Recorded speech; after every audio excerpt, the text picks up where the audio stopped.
The true meaning of the word sin has been lost, and this has caused the principle to be lost too.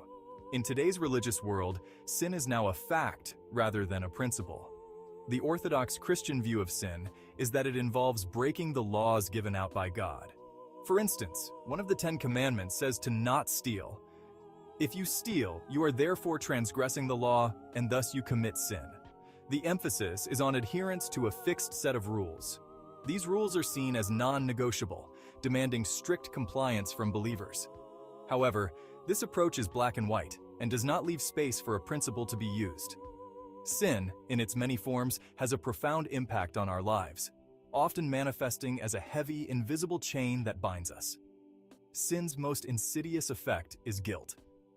Guilt is a heavy burden. It feels like a weight that we carry with us, pressing down on our hearts and minds, making it difficult to move forward. Outer authority.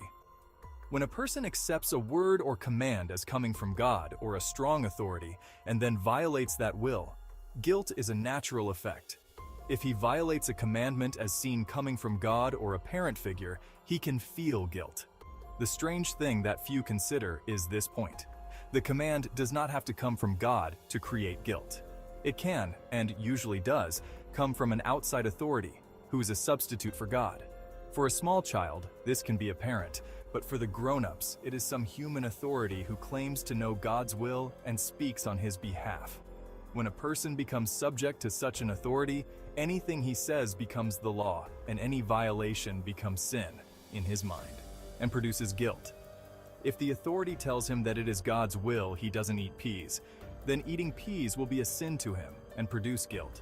Since humans do not receive laws directly from a heavenly being, we must receive them from some earthly authority.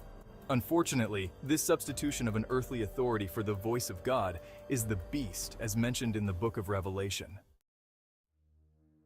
Missing the mark. The original Greek word for sin is hamartano. This term carries a nuanced meaning often lost in translation. Hamartano means missing the mark. When the Greeks 2,000 years ago shot at a target with an arrow and missed, they sinned or missed the target. Therefore, to sin is to make an error. This interpretation shifts the focus from inherent badness to a process of learning and growth. Finding truth within. True salvation lies in connecting with our inner compass. True salvation from sin comes from the realization that sin is merely an error which can be corrected by listening to the inner voice of God that speaks to the heart and mind.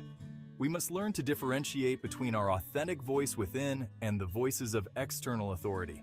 The key to escaping guilt from sin is to realize that the Father, God, is in your forehead or within your own mind.